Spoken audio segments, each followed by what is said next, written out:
This is text set 4, Exploring Memory Stories. The essential question is, what makes some memories special for 3rd grade ELA? Our goal for today is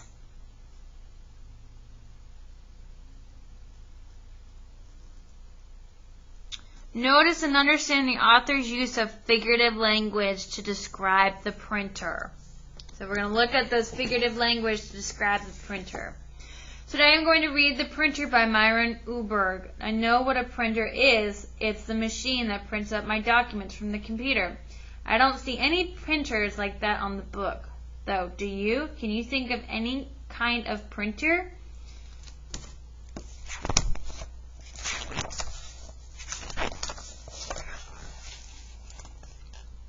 What does this illustration tell us about the setting of the printer? Look at the illustration. By looking at the claws, the cars, and the bus, you can tell the story happened many years ago, probably before computer printers were invented. You'll learn that the printer in the story is very different from the kind we're used to seeing.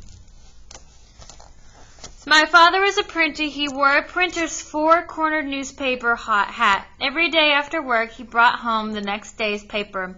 After reading it, he always folded a page into a small hat and gently placed it on my head. I would not take off my newspaper hat until bedtime.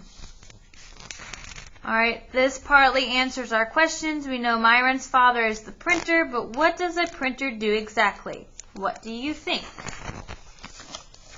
My father was deaf. Though he could not hear, he felt through the soles of his shoes the pounding and rumbling of the giant printing presses that daily spat out the newspaper he helped create. As a boy, my father learned how to speak with his hands. As a man, he learned how to turn lead-type letters into words and sentences.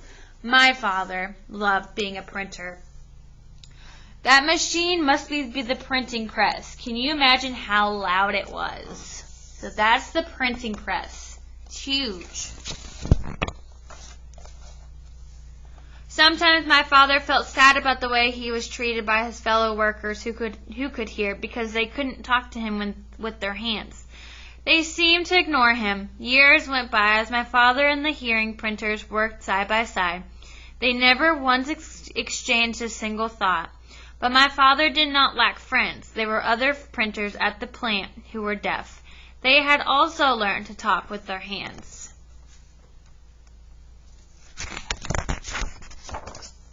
One day, while the giant presses ran, their noises shutting out all other sound, my father spotted a fire flickering in a far corner of the press room.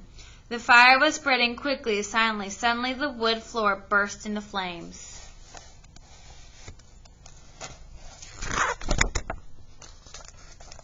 My father knew he had to tell everyone. He couldn't speak to shout a warning. Even if he could, no one would hear him over the loud roar of the presses. But he could speak with his hands. He did not hesitate. He jumped onto an ink drum and waved his arms excitedly until, clear across the room, he caught the attention of a fellow printer who also couldn't hear a sound. My father's hand shouted through the terrible noise of the printing presses.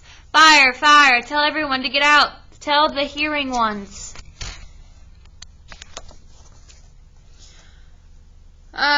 His friend climbed onto a huge roll of newsprint. His fingers screamed to the other deaf workers, "Fire! Fire! Tell the hearing ones!"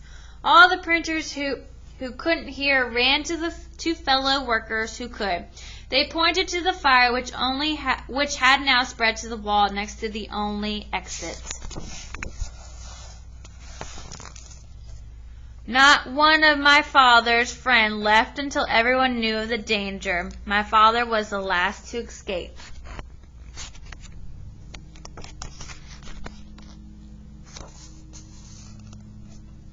So, this is an interesting use of the word shout. What part of your body do you normally shout with?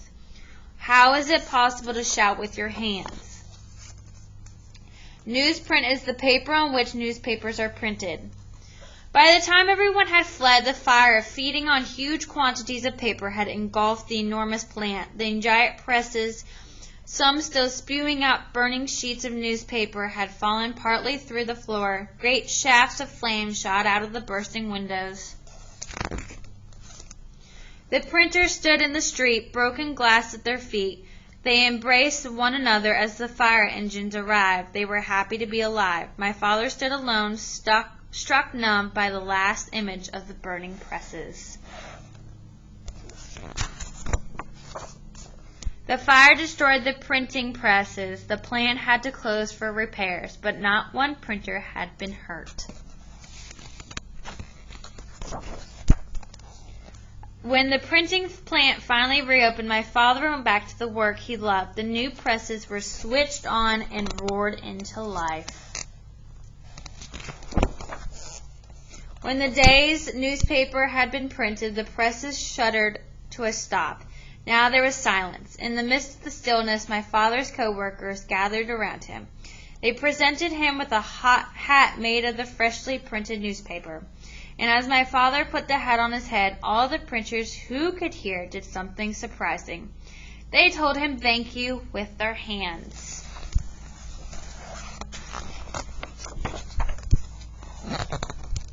That night, my father picked up the newspaper hat that his fellow printers had given him. After adjusting the four corners, he placed it gently on my head. I didn't take off my hat, but wore it carefully to bed. I imagined I was standing next to my father on a vast printing press floor, turning lead-typed letters into words and sentences. We were wearing four-corner newspaper hats. We were printers.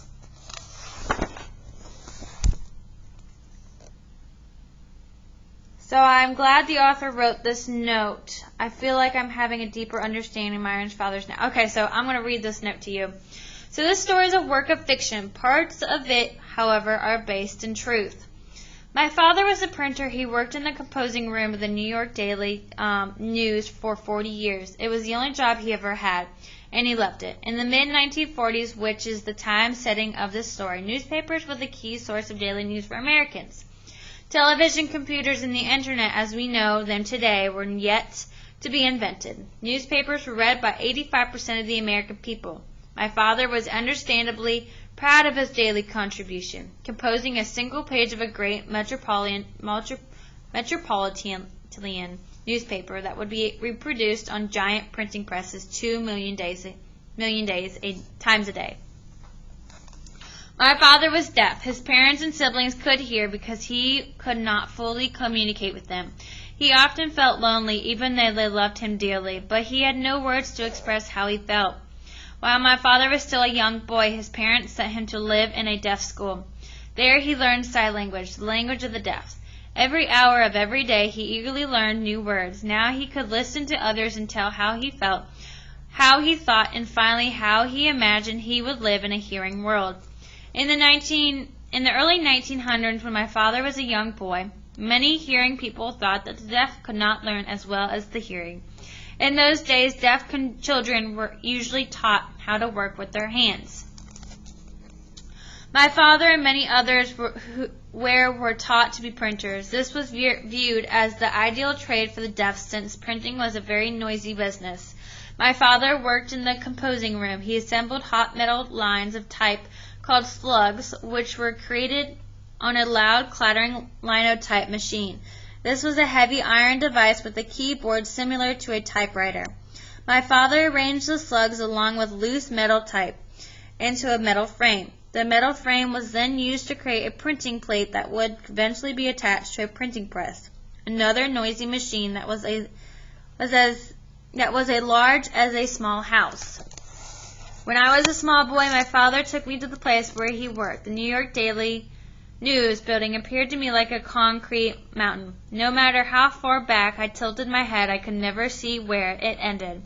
When my father took me around the press room, I had to put the ends of my fingers in my ears to muffle the noise. When the presses were rolling, they were as loud as a herd of thundering elephants.